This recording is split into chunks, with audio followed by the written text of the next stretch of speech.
Bonjour et bienvenue sur le site du podcast Histoire en série, créé et animé par Nicolas Charles et Johan Chanoir. Au programme, une analyse des séries d'hier, d'aujourd'hui et de demain par des spécialistes des questions mobilisées par nos shows préférés. Histoire en série, c'est le podcast qui met en relation histoire, sciences humaines et séries.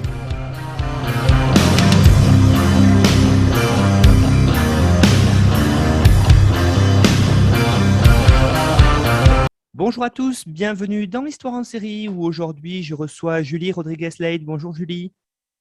Bonjour. Alors Julie, je vais commencer, comme c'est de tradition, dans Histoire en série par vous présenter. Vous êtes doctorante en socio-anthropologie à l'EHESS et vous êtes affiliée à l'IRIS, donc l'Institut de recherche interdisciplinaire sur les enjeux sociaux. Votre thèse porte sur les dispositifs de médiation animale en milieu carcéral en France et vos travaux croisent sociologie de la prison et animal studies. Vous êtes membre de l'association IPRAS, donc Imaginaire et pratique des relations anthropo-zoologiques, et vous êtes membre du groupe de travail sur les études animales de l'Association internationale des sociologues de langue française. Alors, peut-être que les auditeurs ont deviné quelle série on allait évoquer dans cette émission-là. Elle va faire écho, parce qu'on va aujourd'hui rentrer dans plus de détails, à l'émission que l'on a fait avec Gwenola Ricordo, qui était la première de cette saison 3 d'Histoire en série sur les prisons. Là, on avait fait de façon générale. Aujourd'hui, avec vous, Julie, on va rentrer dans cette thématique de la prison avec une série qui en parle tout le temps, Orange is the New Black, cette série qui est toujours disponible et qui a eu un fort succès, peut-être pour celles et ceux qui ne la connaîtraient pas, ou en tout cas qui veulent se la remémorer. On pourrait commencer, Julie, par faire une présentation de la série. Oui, tout à fait.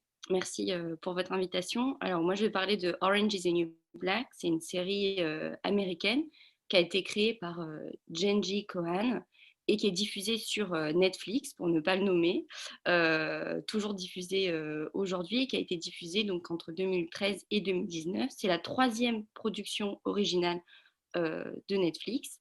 Elle a été plusieurs fois récompensée. En 2013, notamment par les American Film Institute Awards, et c'est une série qui a reçu aussi plusieurs prix, plusieurs nominations, notamment lors des Emmy Awards de 2017. Donc c'est une série qui est aujourd'hui finie. Elle est composée de 7 saisons, donc c'est une série assez longue, donc c'est 91 épisodes au total. Et je précise tout de suite que la série, elle est tirée en partie d'une histoire vraie, puisqu'elle a été pensée à partir d'un livre autobiographique écrit par Piper Kerman, qui s'appelle Orange is the New Black, My Year in a Woman's Prison, qui a été publié en 2010. Alors un petit mot peut-être juste sur le titre Orange is the New Black. New Black, c'est une expression qui signifie en vogue, à la mode, donc on pourrait traduire le titre par la couleur orange, la nouvelle couleur à la mode. Mon année dans une prison pour femmes. Alors, peut-être pour commencer, on a bien compris, on va évoquer avec vous aujourd'hui la prison, mais quelle est cette histoire justement de Piper c'est d'elle qu'on a tiré au départ la série. En fait, on va voir qu'au long de cette saison, ça va évoluer, mais en gros, qu'est-ce qu'on peut dire sur le pitch ? Alors, pour l'histoire, c'est un petit peu compliqué puisque c'est pas très linéaire, c'est des récits qui sont assez éclatés, mais en tout cas, la série, elle commence au départ par la rencontre de ce personnage, Piper, qui est interprété par Taylor Schilling, et qui joue une femme emprisonnée pour une durée de 15 mois à Litchfield. Donc, Litchfield, c'est une prison de sécurité minimale dans l'État de New York. Alors, quand je dis une prison de sécurité minimale, c'est un établissement finalement où les prisonnières, elles peuvent se déplacer assez librement. Donc Piper, c'est une jeune femme blanche qui vit dans un quartier plutôt favorisé. Elle est fiancée à son compagnon Larry, et elle va être condamnée pour des faits qui se sont passés donc 10 ans plus tôt. On reproche à Piper d'avoir transporté une valise remplie de drogue, alors qu'elle était à ce moment-là en couple avec une femme, Alex Foss, qui est une trafiquante donc, de drogue internationale. Et en fait, on découvre Piper 10 ans après, qui a été dénoncée par cette femme et qui doit quitter en fait son petit confort, son petit ami, sa famille pour aller purger cette peine de 15 mois. Donc avec Alex, elles vont se retrouver incarcérées dans la même prison à Litchfield, et leur histoire d'amour, elle va recommencer avec pas mal de péripéties. Je ne vais pas rentrer dans les détails maintenant. Une des spécificités de cette série, c'est qu'il n'y a pas un ou deux personnages principaux, mais vraiment des personnages, plein de personnages dont les histoires sont tout aussi importantes et qui vont se succéder en fait au cours de différents flashbacks. Et au moment de ces flashbacks, on a souvent un aperçu de l'origine sociale de ces femmes et on apprend aussi les faits pour lesquels elles sont incarcérées.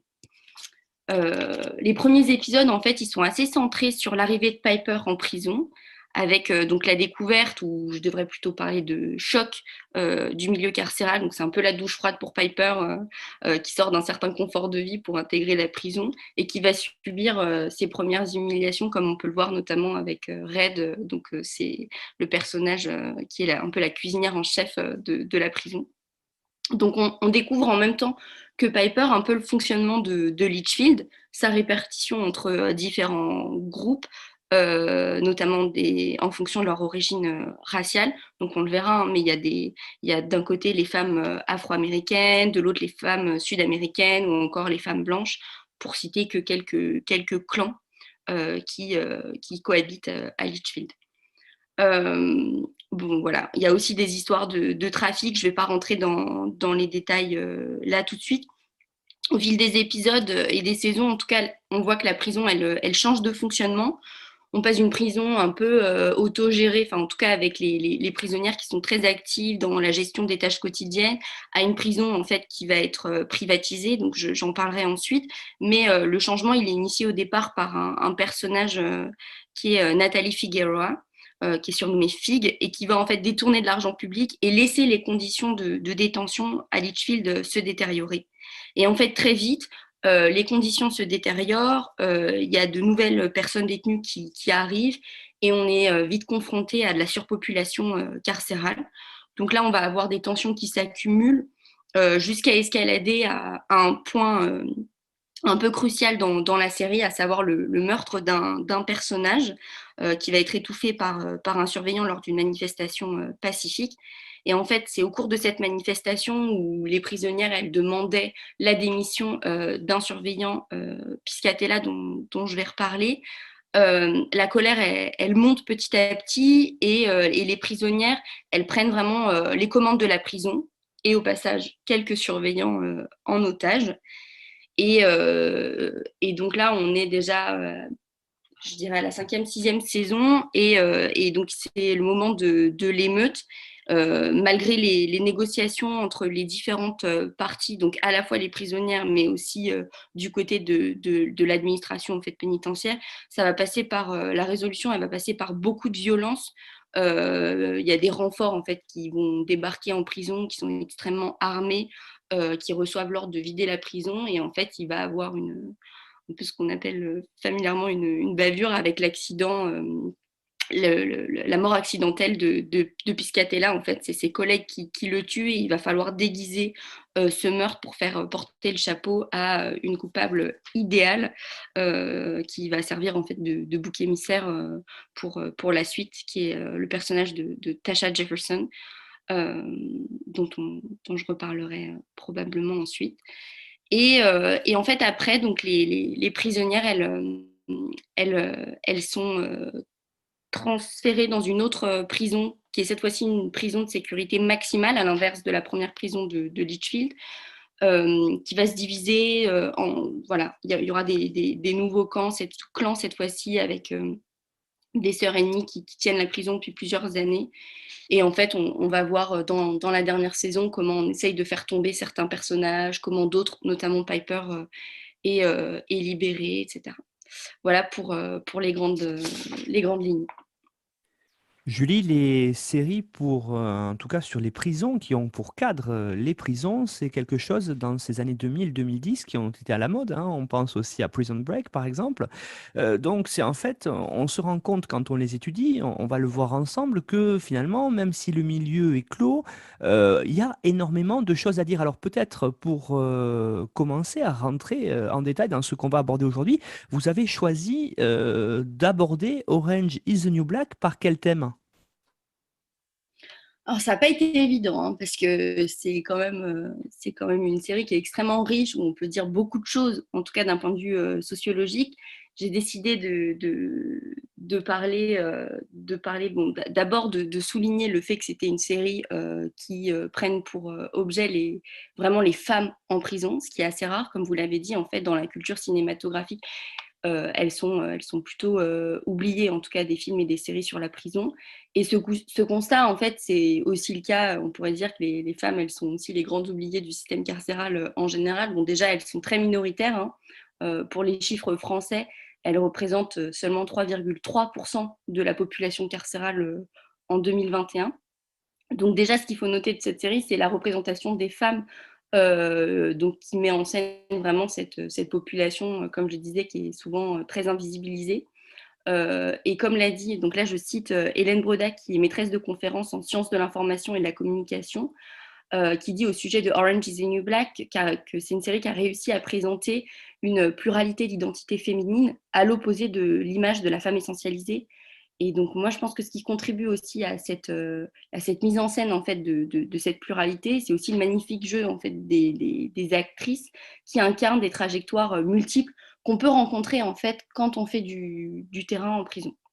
Donc, j'aurais pu parler aujourd'hui des relations affectives, amicales, amoureuses, même sexuelles en prison, de la question du genre, notamment avec le très beau personnage que moi j'adore de Trans de Sophia Bursey, de la question raciale, bien entendu, à travers, comme je disais, les différents groupes raciaux qui sont présents dans la série. À ce sujet, je vous conseille la lecture de l'article d'Hélène Broda, justement, sur le patchwork communautaire.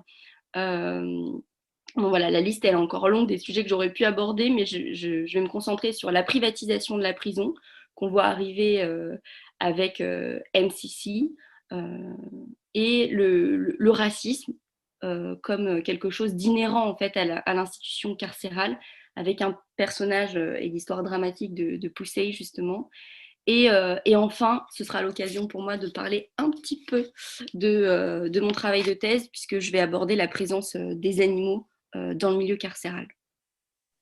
Vous avez évoqué à l'instant avec nous quelque chose qui peut, quand nous, un système français en tout cas, où les prisons appartiennent et sont gérées par l'État, quelque chose qui se produit fréquemment dans les pays anglo-saxons, que ce soit aux États-Unis ou au Royaume-Uni par exemple, c'est la notion de privatisation de la prison. Donc j'aimerais qu'on commence par ce biais-là, parce que c'est peut-être quelque chose que les auditeurs et auditrices, en tout cas français, ne connaissent pas et qui est très répandu dans les milieux anglo-saxons. Alors, il y a un avant, vous avez dit en introduction, et un après la privatisation par la société MCC. Est-ce que vous pourriez évoquer ça avec nous? Alors du coup, il y a le avant MCC. Donc MCC, c'est pour Management and Correction Corporation, et un après. Donc on va voir apparaître les changements vraiment avec l'arrivée de cette entreprise dans la série Orange is the New Black. Donc ça va comporter plusieurs changements. D'abord pour les prisonnières, concernant la nourriture, les programmes de réinsertion, le travail en prison. Donc on voit que la nourriture, ça occupe quand même une place assez importante, notamment avec ce personnage de Red dont je parlais en introduction, qui avec son équipe est chargé de cuisiner pour l'ensemble de Litchfield et qui va se retrouver en fait un peu du jour au lendemain contrainte à servir des plats déjà préparés sous vide. Il y a des changements qui se font aussi sentir du côté du personnel, notamment sur le temps de travail qui soit réduit ou encore sur le recrutement de nouvelles personnes qui n'ont pas spécialement reçu de formation particulière pour exercer ce métier. On le voit notamment avec le personnage de Bailey, qui est un jeune surveillant qui sera responsable, on pourrait le dire un petit peu vite, de la mort de Poussey. On voit bien d'ailleurs que les tensions en fait que produit cette privatisation de la prison et de la gestion partagée. Alors peut-être juste pour expliquer un petit peu ce que c'est cette gestion partagée, cette gestion déléguée, en tout cas pour le contexte français, cette gestion déléguée, elle a été mise en application en 87 et ça veut dire concrètement de confier à un prestataire privé un certain nombre de tâches, donc c'est plutôt des tâches voilà, de gestion de la prison un peu quotidienne, comme l'entretien, les services à la personne dans les prisons, donc le nettoyage, la restauration des personnes incarcérées et aussi de personnel pénitentiaire, l'hôtellerie, la buanderie, le transport, la cantine, la formation, etc. Et en fait, même si on le voit très très fort dans la série Orange is the New Black parce que c'est un peu cette privatisation, elle est un petit peu à son paroxysme dans le contexte américain, mais on pourrait aussi parler d'autres pays comme l'Australie. Il faut savoir que cette privatisation, elle touche aussi les établissements pénitentiaires français. Et cette privatisation, comme je disais, elle date de 1987, mais c'est pas quelque chose de nouveau. Et donc ça, c'est un sociologue, Fabrice Guilbault, qui l'écrit. Mais cette loi, en fait, ça marque un retour à un mode de gestion qui inclut le secteur privé. Donc cette année-là, en fait, c'était le ministre de la Justice de l'époque, Albin Chalandon, qui pensait que la modernisation du service public devait passer par une forme de privatisation. Voilà, je voulais juste un petit peu donner des éléments de contexte, en tout cas pour la France. Donc, pour revenir à la série, on voit bien que donc, cette privatisation, elle conduit à des tensions très fortes. On le voit notamment à travers la relation qui existe entre Joe Caputo et Linda Ferguson, qui est devenue la vice-présidente de MCC. Donc, Joe Caputo, il va défendre, qui a un moment à la tête de Litchfield, il va défendre une vision assez humaniste, finalement, de l'enfermement, de la peine de prison, même s'il y aurait beaucoup à dire là-dessus, mais il va s'intéresser au moins au quotidien des femmes, les possibilités de se former. Il cherche en fait à assurer leur réinsertion, alors que le personnage de Linda Ferguson, euh, il est très intéressant parce qu'il est un peu hors sol. Elle a une vision et une gestion très lointaine de la prison. Elle n'y a jamais mis les pieds avant d'y être confondue avec une prisonnière au moment de l'émeute. Elle pense qu'à faire des économies, quitte à sérieusement altérer les conditions de vie en détention. On le voit notamment quand elle veut employer des anciens vétérans parce qu'ils coûtent moins cher que des surveillants de prison classiques. Ce qui est intéressant dans leur relation, bon, en plus, pour la petite histoire, ils ont aussi une relation amoureuse, mais ce qui est intéressant, c'est que Joe Caputo, c'est vraiment quelqu'un qui vient plutôt, en termes de hiérarchie, du bas, puisqu'il était surveillant, il est devenu chef de prison, tandis que Linda, elle est tout de suite euh, un peu à la gestion, à la direction. Et au moment de l'émeute, elle a cet uniforme de prisonnière et elle est prise pour une détenue. Donc voilà, on voit également les effets négatifs de cette privatisation quand on regarde les relations entre les anciens et anciennes surveillantes avec les nouveaux membres du personnel qui ont une vision complètement différente des femmes détenues. Ils les humilient sans arrêt. On le voit avec le personnage de Piscatella. Ou encore, on voit cette privatisation à travers une formation en fait qui est un peu qui est en fait déguisée. Il y a le label formation dessus, mais c'est plutôt du travail gratuit où en fait on va faire construire à ces femmes incarcérées des infrastructures dans la prison. Donc je trouve que les dérives de cette privatisation, elles sont bien montrées dans un épisode qui est assez cynique à mon sens, qui est l'épisode 5 de la saison 4, où Linda et Joe Caputo ils vont se rendre dans une conférence qui s'appelle Correcticon, dans laquelle sont présentées les nouvelles innovations de la prison qui sont un petit peu en vogue. Donc ça va être des pistolets laser, des tasers, ce genre de choses. Et la conférence, à un moment, elle est interrompue par Danny. Alors, Danny, c'est quelqu'un qui a travaillé à la MCC en tant que directeur des activités humaines, qui par ailleurs est le fils du patron, il me semble, de la MCC, qui n'y travaille plus. Et en fait, il a un peu un rôle de lanceur d'alerte, donc il interrompt la conférence euh, pour montrer les dérives de ce genre de management poussé à l'extrême. Et lui, son fer de lance, ça va être un petit peu de parler du placement abusif du personnage trans dont je parlais en introduction de Sophia Bursey. Voilà. Pour sortir un peu de la série et revenir au contexte français, au 1er janvier 2020, il y avait 71 établissements pénitentiaires qui fonctionnaient avec des partenaires privés.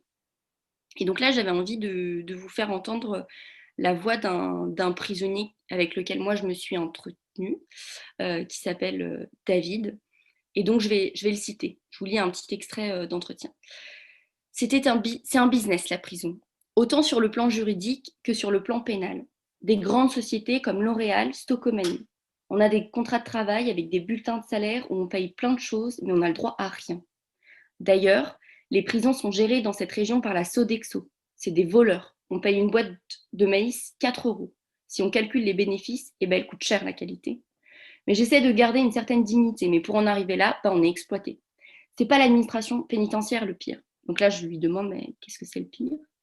Et il me répond, à Valissan, Valissan c'est un nom de prison que j'ai inventé. À Valissan, vous voyez la différence entre Valissan et ici, c'est que là-bas, c'est géré par l'administration pénitentiaire. Les cantines sont mieux, moins chères, les produits sont plus corrects. Au niveau du travail, il y a une meilleure rémunération. Et c'est pas pour jeter tout le temps la pierre à l'administration pénitentiaire, hein. C'est plus les grosses boutiques, genre Sodexo, qui profitent de la misère du monde pour se faire du pognon. Voilà.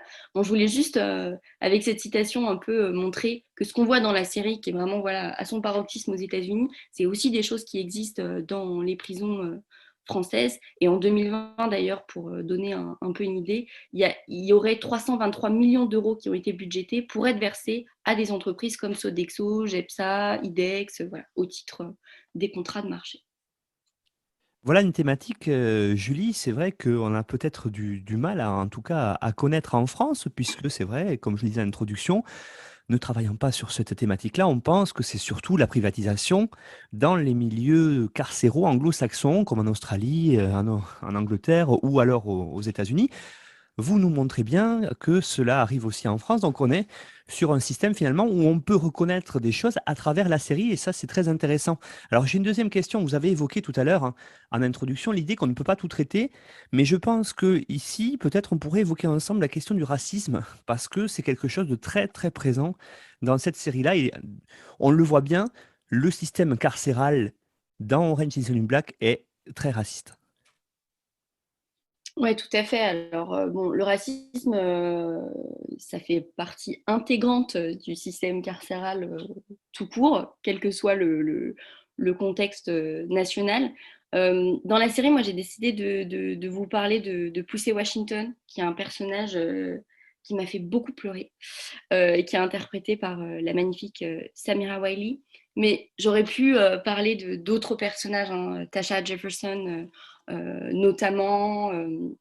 Enfin voilà, il y a tout un tas de personnages qui nous permettent d'aborder cette thématique. Donc oui, il y a un racisme qui est structurel, qui est inhérent en fait à l'institution carcérale et le personnage de Poussé nous le montre très bien.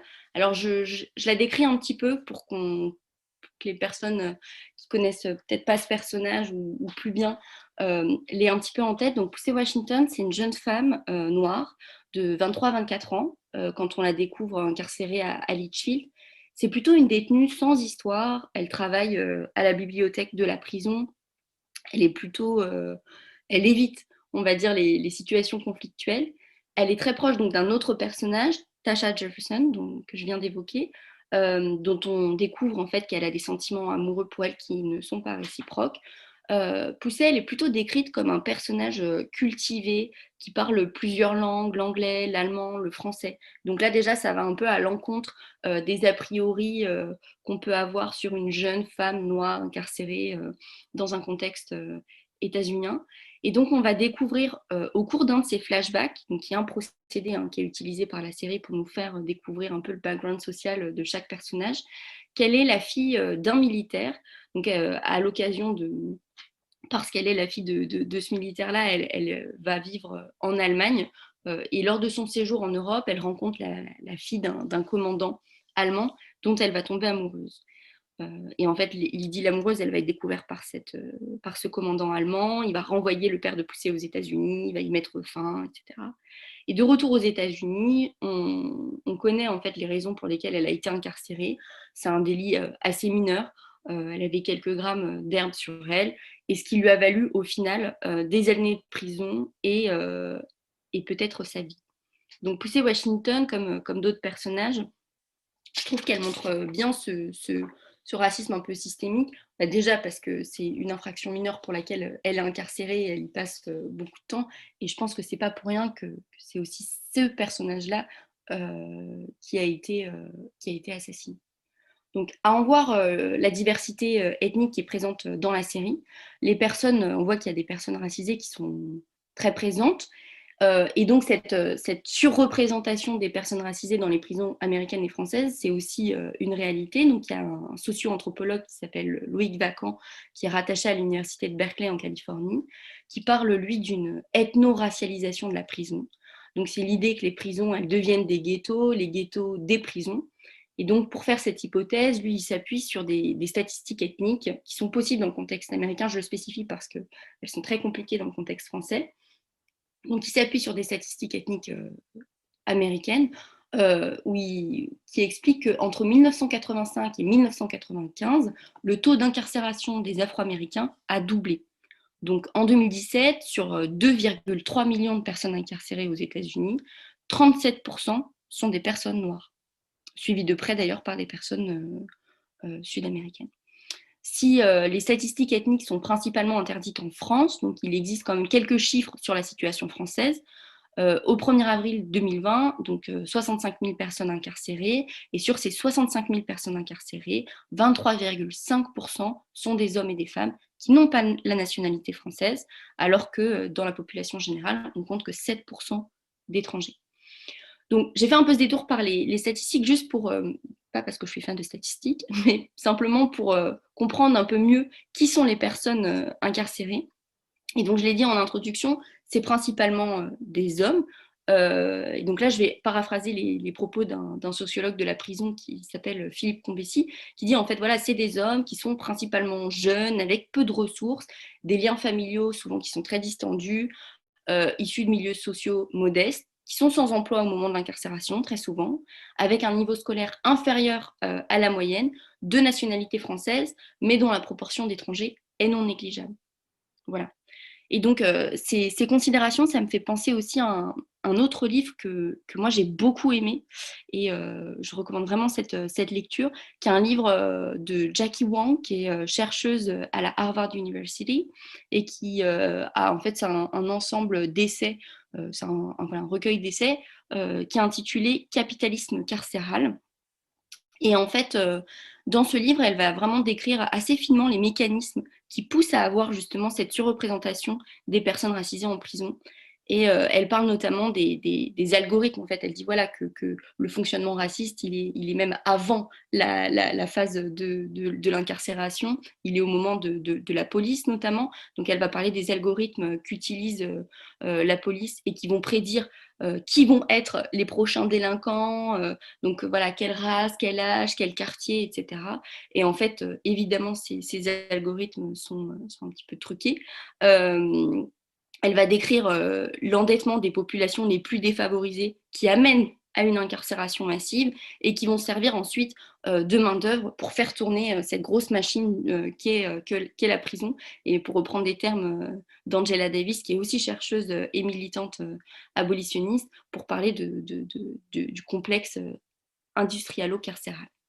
Donc voilà, pour revenir à l'histoire de Poussey, qui à mon sens a été plus durement condamné probablement du fait de sa couleur, on peut s'arrêter un tout petit peu peut-être sur les conditions de sa mort et particulièrement ce qui s'en est suivi. Donc à la fin de la saison 4, on voit Poussey qui est plutôt heureuse en relation amoureuse avec So-So, qu'elle a sauvé d'une tentative de suicide. Et donc Poussey qui va être étouffé par ce jeune surveillant Bailey. Donc au départ de cette tragédie, il y a la manifestation qui est a priori pacifique. Donc on voit toutes les femmes qui sont montées sur les tables à la cafétéria pour demander la démission de Piscatella, puisqu'il a vraiment, il maltraite ces femmes incarcérées. Donc je ne vais pas revenir dans les détails sur ce qui se passe, mais en tout cas, j'ai même pas décrit Poussey physiquement, mais c'est une femme très, très frêle, très menue, et en fait Bailey, dans ce moment-là, l'étouffe. La mort de Poussey déclenche cette crise et, à mon sens, un turning point. L'émeute qui est déclenchée par la mort de Poussey va avoir pour mot d'ordre Justice for Poussey. Donc, à partir de ce moment-là, il y a un groupe de prisonnières qui va vraiment demander que justice soit faite pour leur ami et que le surveillant Bailey soit poursuivi, soit suivi en justice pour homicide. Dans cette histoire, en fait, les discriminations raciales, elles se rejouent. En fait, on va chercher à renverser le scénario. C'est-à-dire qu'on va essayer de construire Poussey comme quelqu'un de dangereux, une personne criminelle dont la vie, en fait, ne doit pas tant choquer, sa mort, pardon, ne doit pas tant choquer. Et donc, on voit des agents de la communication de la NCC qui vont chercher des éléments sur sa vie, notamment sur les réseaux sociaux, qui pourraient faire de Poussey une délinquante, une criminelle parfaite. Et à l'inverse, on va faire en sorte que Bailey soit la victime et non le bourreau. J'avais envie, pour finir, d'évoquer le Poussey Washington Fund, qui est, en fait, même si Poussey, c'est un personnage fictif, on imagine que son histoire, en fait, ça pourrait être c'est probablement celle de plein de prisonniers et prisonnières aux États-Unis. Et en fait, l'équipe de la série a décidé de créer un fonds pour soutenir des organisations qui œuvrent pour repenser, réviser et réformer la justice en Amérique. Donc voilà, vous pouvez aller sur Internet pour voir ce Poussey Washington Fund. Julie, maintenant, j'aimerais qu'on voit ensemble la question sur laquelle vous travaillez dans votre travail de thèse, celle de la présence animale en prison dans le système carcéral. C'est quelque chose qui peut paraître à la fois curieux et exotique. Et en fait, vous allez nous montrer qu'à travers une série, même très grand public, comme Orange is the New Black, on voit des animaux apparaître. Et ça, c'est quelque chose de très important. Alors, l'occasion pour vous de présenter votre travail. Alors oui, je voulais vous parler de cette présence animale. Bon, déjà, c'est ce sur quoi, en effet, je travaille. Mais aussi pour la petite histoire, en fait, moi, j'avais pas vu Orange is the New Black. Je l'ai découvert, on va dire, assez tard. Et en fait, c'est une amie qui m'a conseillé de regarder cette série, que je salue d'ailleurs, avec un argument implacable. Pour celles et ceux qui me connaissent, c'est le fait qu'il y avait pas mal d'animaux dans la série, notamment une histoire de poule qui apparaissait en filigrane au fil des épisodes. Et donc, c'est comme ça que j'ai découvert cette série. Et en effet, il y a plusieurs animaux qui apparaissent au fil de la série. Alors, des animaux qu'on fantasme, comme cette histoire de poule qui apparaît puis disparaît, que Red imagine bien cuisiner. Il y a l'apparition, brève certes, mais d'un chien de médiation, donc, qui apparaît dans un épisode avec le personnage Boo, qui souffre alors d'anxiété et qui, en fait, le chien va l'aider à gérer ses émotions, sa colère, etc. Il y a aussi la présence de punaises de lit qu'on va essayer d'éradiquer à Litchfield, ou encore les cafards qui transportent des cigarettes. Et à la fin, la construction de ce poulailler dont Suzanne, qui est surnommée Crazy Eyes, va être responsable. Donc, dans ces exemples, en fait, on retrouve un peu deux types de présence animale que moi j'analyse dans mon travail. Donc, celle qui est dans le cadre des médiations. Alors, peut-être juste un petit mot sur ce qu'est la médiation animale. En fait, on va rechercher à créer du lien, une relation positive entre une personne en situation de souffrance. Alors, ça peut être psychique, physique, et là, même une condition, hein, donc le fait d'être incarcéré. On va le mettre en lien avec un animal vivant en vue d'obtenir un peu des effets, des bienfaits de cette relation. Alors, ça vient plutôt des institutions de soins au départ, et ça arrive dans les prisons dans les années 1970-75 pour les États-Unis et 2008 pour la France. Donc, dans la série, on retrouve ces médiations avec le chien debout qui déambule en prison avec son harnais service dog, ou encore le poulailler quand Alvarez, donc il y a un surveillant qui est présent dans la deuxième prison, s'y réfère en parlant de farm therapy. Et donc le deuxième type de présence animale, c'est plutôt une présence que je qualifie pour le moment d'involontaire, où là, c'est plus des animaux souvent considérés comme des nuisibles. Donc, dans la série, on voit des punaises de lit. En France et ailleurs, d'ailleurs, on pourrait parler des rats, des goélands pour certaines prisons, etc. Je vais m'arrêter un peu plus longtemps sur le premier cas, donc le cas des animaux de médiation. donc où la présence elle est souhaitée et dont on attend des bénéfices en termes de santé mentale ou bien avec des objectifs de réinsertion. Et donc là, je voulais citer un personnage donc, qui est Alvarez, ce même surveillant, qui dit un des principes de la thérapie, farm therapy, donc la thérapie agricole, c'est pas très bien traduit, mais bon, on comprend l'idée, est d'assumer la responsabilité d'autres créatures que soi-même, et le fait d'endosser cette responsabilité donne du pouvoir. Et donc, il dit en anglais « empowers you ».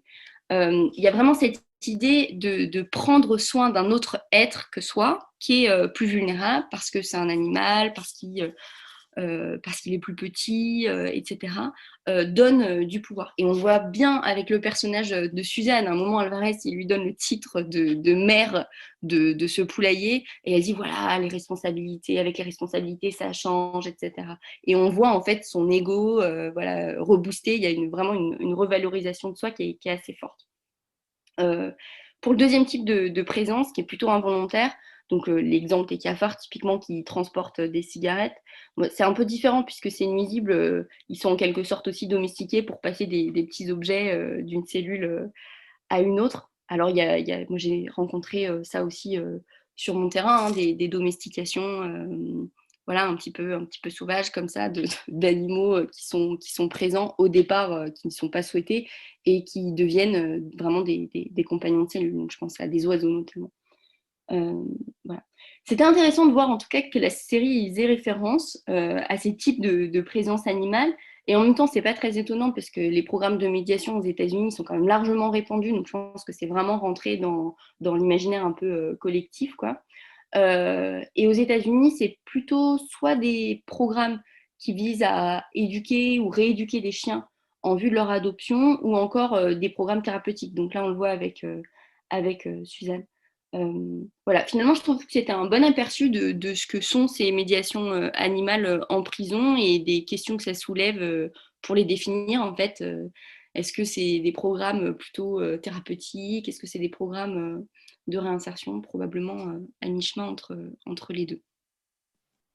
Julie Rodriguez-Late, merci beaucoup pour l'évocation de cette série Orange is the New Black que vous avez présentée, vous avez décortiqué aussi avec nous, on l'a bien compris, en partie avec ce regard-là, sur votre regard à la fois de sociologue et puis sur votre travail, notamment sur la présence animale dans les prisons. Donc ça, c'était très très intéressant.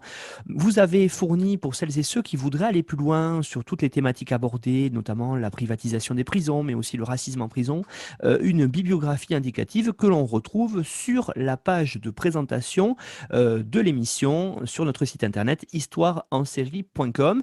Et puis, vous nous retrouvez, comme toujours, sur nonfiction.fr, notre partenaire, où le résumé de l'émission est présent avec les liens pour aller écouter le podcast sur les grandes plateformes comme iTunes, comme Google Podcast, Podtail ou autres. Vous nous retrouvez aussi sur Spotify et sur YouTube. N'hésitez pas d'ailleurs à laisser des commentaires, c'est toujours apprécié et puis ça nous permet de faire évoluer le podcast. Julie, il ne me reste plus qu'à vous remercier et puis à vous dire peut-être à bientôt pour une autre émission sur les prisons ou sur les animaux. Oui, merci beaucoup, à bientôt.